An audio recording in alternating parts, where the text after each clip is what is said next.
The count of 3, we're gonna cut that ribbon. Ready, 1, 2, and 3.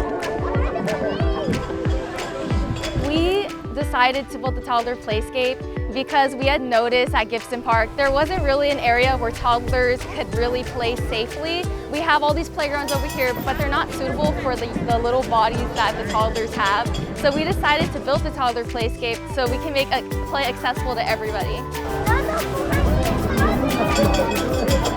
We submitted a grant through the NAP Community Care Foundation to allow us to get this wonderful playscape for our toddlers because many children are not able to have fun in the park because of their age, because of safety reasons.